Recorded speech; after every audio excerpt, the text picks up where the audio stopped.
আসসালামু আলাইকুম। ইসলামের নতুন একটা ভিডিওতে সবাইকে স্বাগতম। যে যেখান থেকে আমাদের ভিডিওটা প্লে করছেন সবাইকে জানাই অসংখ্য ধন্যবাদ আমাদের ভিডিওটা প্লে করার জন্য।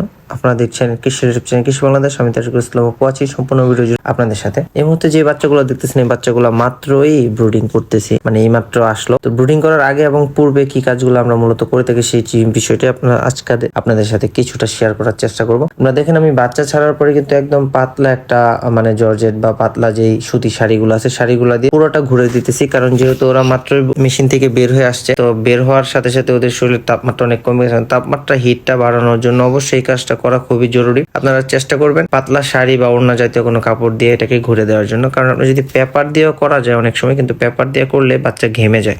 বাচ্চা ঘেমে যাওয়ার সম্ভাবনা সব থেকে বেশি থাকে, যার কারণে পেপারটা আমি খুব একটা সাজেস্ট করি না। আমি শাড়িটাতে ভালো একটা রেজাল্ট পাইছি। আর বাচ্চা ছাড়ার আগে অনেকে আমরা একটা কাজ করে থাকি, সেটা হচ্ছে বাচ্চার নিচের যে জমিন আছে জমিন আমরা পেপার বিছাই দিই। আসলে পেপার কিন্তু খুবই ঠান্ডা এক ধরনের কাগজ, আপনারা এটা খেয়াল করবেন, যাদের আছে আপনারা ট্রাই করে দেখেন। পেপার দিলে কি হয়, আপনার বাচ্চা পা ছড়া যায় অনেক সময় এটা থাকার জন্য। আমি সরাসরি তুষে ছেড়ে দিই এবং আমি মনে করি এই তুষে ছাড়লেই যথেষ্ট ভালো রেজাল্ট পাওয়া যায়। আপনারা চাইলে এটা ট্রাই করতে পারেন। আর বাচ্চা ঘোরার জন্য আপনারা এই ধরনের পুরোনো শাড়ি অনেক সময় বাজারে কিনতে পাওয়া যায়, আমাদের এদিকে পাওয়া যায়। আমি জানি না আপনাদের ওই দিকটাতে কি পাওয়া যায় কি পাওয়া যায় না, আমার জানা নাই। যদি পাওয়া যায় কিনে নিবেন, আর অন্যথায় বাসা বাড়িতে যদি থাকে সেখান থেকে সংগ্রহ করে নিবেন। সংগ্রহ করে নিলেই হয়ে যাবে আপনার এক একটা শাড়িতে মোটামুটি আমি যেইভাবে ব্রুডিং করছি এভাবে ব্রুডিং করলে 4টা ব্রুডার একবারে ঘোরা যায় এবং খুব ইজিলি কাজ করতেও সুবিধা হয়। এভাবে করলে বাচ্চার খুব দ্রুত হিটে চলে আসে, মানে হচ্ছে ঘরের ভিতর যথেষ্ট পরিমাণে হিট খুব দ্রুত হয়ে যায়, ভিতরে হিট গুলা তাড়াতাড়ি চলে আসে, প্লাস হচ্ছে বাচ্চাগুলা বাতির নিচ থেকে ছড়ে যায়। মানে একটা জিনিস খুব ভালোভাবে জানেন, বাচ্চা যতক্ষণ পর্যন্ত বাতির নিচে